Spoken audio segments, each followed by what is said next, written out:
उसके बाद वो केसी को एक फ्लेयर गन देती है और कहती है कि इसका यूज तब करना जब हम बहुत ही मुश्किल हालत में हों। अब ये बात कर ही रहे थे कि वह आदमी उनकी बोट तक भी पहुंच जाता है और उससे बचने के लिए जूली बाथरूम के अंदर चली जाती है। अब यहाँ पर वो किलर उनकी बोट पर सर्च करना शुरू कर देता है और जैसे ही उसे यहाँ खाना मिलता है वह खाना शुरू कर देता है। वह खाने पर ऐसा टूट पड़ता है जैसे वह पिछले कई दिन से भूखा हो। खाना खाने के बाद जब वह जूली को ढूंढने लगता है उसके बाद वह सीधा कैबिन की तरफ जाता है, लेकिन वहां जाकर उसे पता चलता है कि जहां से आवाज आ रही थी वहां कोई भी नहीं है। दरअसल जूली बोट में हुए छेद से निकलकर यहां से बाहर निकल चुकी थी, लेकिन उस आदमी का जो डॉग होता है वह जूली को देख लेता है और जूली पर भौंकने लग जाता है। अब मजबूरी में जूली को उस डॉग को चुप कराने के लिए उसे मारना पड़ता है और वह खुद बोट के नीचे छुप जाती है। हालांकि वैसे तो वह उस किलर को नहीं मिल पाती, लेकिन जब वह बाहर झांक कर अपने डॉग को मरा देखता है तो वह समझ जाता है कि जूली बोट से बाहर है। अब जैसे ही वह उसे पकड़ने के लिए बोट से नीचे उतरा तो जूली वापस बोट के ऊपर जाकर एक टूटे हुए शीशे को अपना रास्ता बनाते हुए फिर से बोट के अंदर आ जाती है। लेकिन थोड़ी देर में यहाँ पर जूली उस आदमी के हाथों पकड़ी जाती है। वह उसे उसके बालों से पकड़ के उसे मारने लग जाता है। वह जूली का गला दबाने लगता है। अब वह किसी तरह से खुद को बचाने के लिए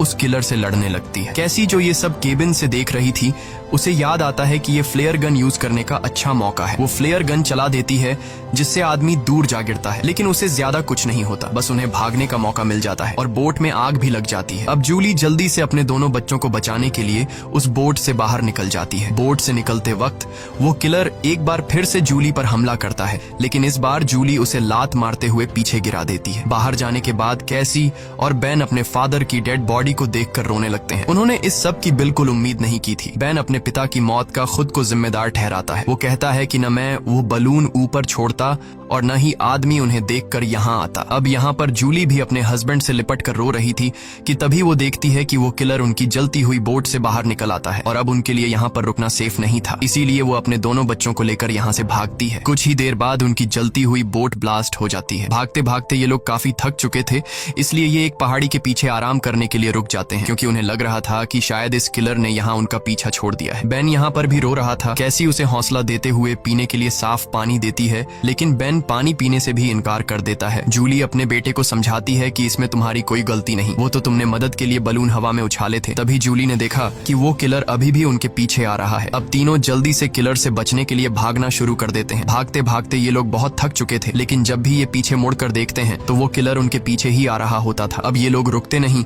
लगातार भागते रहते हैं और एक ऐसी जगह पहुंच जाते हैं जहां पर जहरीला पानी मौजूद था। यहाँ से जाते वक्त उन्हें कुछ भी हो सकता था, लेकिन जूली अपने बच्चों को यहीं से गुजरने का हुक्म देती है। जहरीले एसिड से गुजरने के बाद उनकी हालत काफी खराब हो गई थी और जूली को एहसास हुआ कि बेन डिहाइड्रेट हो चुका है। उनके पास पानी की कुछ आखिरी बूंदें थीं जो उन्होंने बेन को दी, लेकिन इतने थोड़े पानी से उसकी प्यास नहीं बुझी। अब यहाँ पर कैसी हिम्मत हार चुकी थी। वो कहती है हम सब जिस तरफ बढ़ रहे हैं शायद वहाँ पर सबमरीन होगी भी या नहीं, लेकिन जूली उसे डांटती है कि चुप करो और जो मैं कह रही हूँ वैसा ही करो। हम लोग आगे बढ़ेंगे और मुझे पता है कि मैं तुम्हें बचा लूंगी। जूली के कहने पर वो लोग फिर से चलना शुरू करते हैं और आगे बढ़ने पर उन्हें एक प्लेन दिखाई देता है जो सालों पहले तबाह होकर समुद्र में गिर गया होगा। ये लोग प्लेन के अंदर छिप जाते हैं और जूली एक आखिरी बार अपनी फैमिली फोटो देखती है जो उन्होंने कल रात ली थी। उस फोटो को देखकर सभी लोग टॉम को याद करते हैं। इन तीनों को यकीन नहीं हो रहा था कि एक ही दिन में उनके साथ क्या से क्या नहीं हुआ। अब रात काफी हो चुकी थी और ये लोग थक भी चुके थे। कैसी और बेन सो चुके थे। तभी किसी की आवाज से केसी की आंख खुल जाती है। वो बाहर देखने आती है तो देखती है कि वही किलर उनके पीछे आ रहा है। अब इन तीनों को इस किलर से हर हाल में जान छुड़ानी थी, इसीलिए कैसी उसी जगह पर बैठकर सोने का नाटक करती है। किलर समझता है कि वो सो रही है और जैसे ही वो अटैक करने आता है जूली मौका पाकर पीछे से वार करती है। इस बार जूली बहुत गुस्से में थी। वो उस पर इतने हमले करती है कि उसकी जान ले लेती है। आखिरकार उनका ये खतरा टल जाता है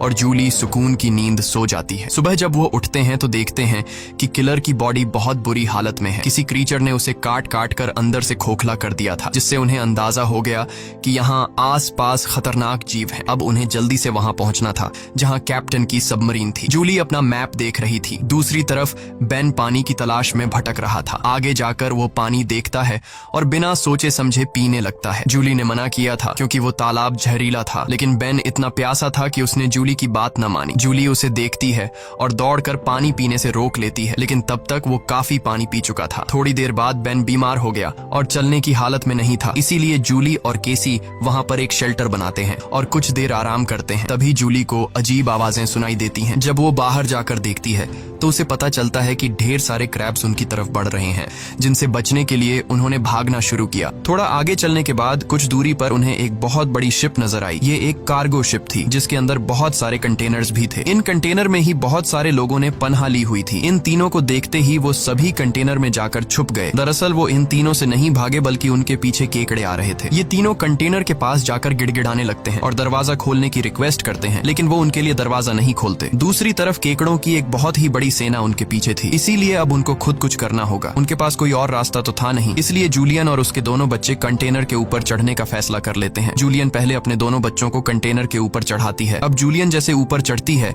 तो एक केकड़ा आकर उसे पैर पर काट लेता है, लेकिन वो जैसे तैसे करके उसे अपना पांव छुड़ाकर ऊपर चढ़ जाती है। अब जूलियन अपने जख्म को अपने स्कार्फ से बांध लेती है, जिसके बाद वो बेहोश हो जाती है। केसी और बेन देखते हैं कि वो केकड़े उस कंटेनर को काटते हुए उसके अंदर चले गए और उसके अंदर मौजूद लोगों पर इन केकड़ों ने हमला कर दिया। अब वो लोग अपने पास मौजूद हथियारों से उन केकड़ों को मारने की कोशिश तो करते हैं, लेकिन केकड़ों की तादाद बहुत ज्यादा थी। ये लोग उनके सामने नहीं टिक पाते और केकड़े कंटेनर के अंदर मौजूद सभी लोगों को मार देते हैं। अगली सुबह जूलियन को होश आया। उसने देखा कि उसके दोनों बच्चे यहाँ नहीं हैं। वो बुरी तरह से डर गई कि कहीं मेरे बच्चों को कुछ हो नहीं गया हो, लेकिन तभी दूर से उसे केसी और बेन आते हुए दिखाई दिए, जो असल में खाने पीने और हथियार की तलाश में गए हुए थे। खैर, अब यहाँ पर वो केकड़े भी नहीं थे। अब जूलियन अपने केकड़े के कांटे जख्म को ठीक करती है, जबकि बेन कंटेनर के अंदर मरे हुए लोगों के वेपन्स कलेक्ट कर लेता है ताकि उससे खुद की सेफ्टी के लिए यूज कर सकें, और वहाँ उन्हें थोड़ा बहुत खाना भी मिल जाता है। खैर, इसके बाद जूलियन कैप्टन से कांटेक्ट करती है, जिस पर वो बताता है कि मेरे ऊपर भी इसी क्रीचर्स ने अटैक कर दिया है और अब मैं बहुत ज्यादा जख्मी हूँ, मैं तुम्हारी मदद नहीं कर सकता। और साथ ही वो जूलियन को ये भी बताता है कि अब समंदर का पानी बहुत जल्द वापस फिर से अपनी जगह पर आने वाला है, इसीलिए तो ये सी क्रीचर फिर से यहाँ वापस आ गए हैं। जूलियन रोने लग जाती है क्योंकि इन लोगों को ये भी नहीं पता था कि सबमरीन तक जाने के लिए उन्हें कौन सी डायरेक्शन में जाना है, क्योंकि सारी रात भाग दौड़ में उनका मैप भी कहीं गिर गया था। इसलिए कैप्टन उनकी आसानी के लिए अपनी फ्लेयर गन से हवा में फायर करता है और बेन उसे देख लेता है, मगर वो जगह उनसे बहुत दूर थी। ये लोग तेजी से सबमरीन की तरफ बढ़ने लगते हैं, लेकिन अभी तक वहां तक पहुंचना नामुमकिन लगने लगा, क्योंकि वहां पहुंचने तक उन्हें एक चट्टानी रास्ते से गुजरना पड़ता है, जहां से गुजरते हुए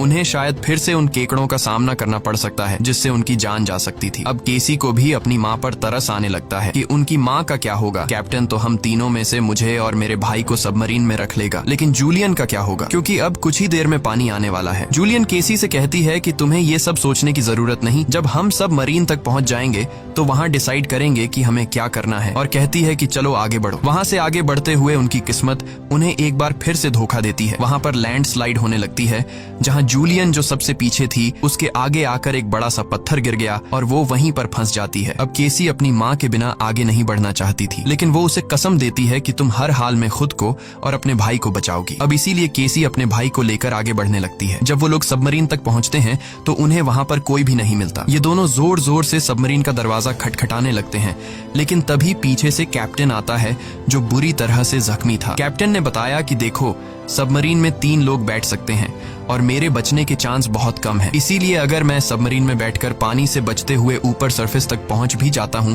तब भी मैं नहीं बच पाऊंगा। ये बात सुनकर केसी जल्दी से वापस पीछे मुड़ गई और तेजी से जूलियन की तरफ आने लगी। वहां फिर से उन केकड़ों का सैलाब आने लगता है, जहां पर जूलियन अपनी गन से उन सबको शूट करने लगती है, लेकिन कुछ ही देर में उसकी बुलेट्स खत्म हो जाती हैं। अब इससे पहले कोई क्रीचर आकर उस पर हमला करता, केसी ऊपर से उसे हाथ देती है और आखिर उसकी मदद से जूली यहाँ से बाहर निकलने में कामयाब हो जाती है और यह लोग जल्दी से भागते हुए सबमरीन तक आ जाते हैं। अब यह लोग बिना ज्यादा वक्त गवाए सबमरीन के अंदर बैठ जाते हैं और वो भयानक केकड़े भी उनके पीछे आ जाते हैं, लेकिन तभी एक बहुत ही बड़ी भयानक समुद्री लहर उन्हें अपनी तरफ आती हुई दिखाई देती है, जो कई 100 मीटर ऊंची थी, दिखने में बहुत ही खतरनाक लग रही थी। वह तेजी से जोरदार तरीके से उनके सबमरीन से आकर टकराती है, जिससे यह लोग बेहोश हो जाते हैं। जूली को जब होश आया तो हैरानी की बात थी कि उनकी सबमरीन पानी में नहीं थी, बल्कि समुद्र की वह बड़ी लहर उनकी सबमरीन को बहाकर एक शहर में ले आई थी, जो कि पूरी तरह से तबाह तबाह हो चुका था, जिसे देखकर साफ समझ आ रहा था कि जमीन से अब इंसानों का सफाया हो चुका है। और बस यही सीन दिखाते हुए ये फिल्म खत्म हो जाती है। अगर वीडियो आपको अच्छी लगी हो तो हमारे चैनल को सब्सक्राइब और वीडियो को लाइक जरूर कीजिएगा। मिलते हैं अगली वीडियो में।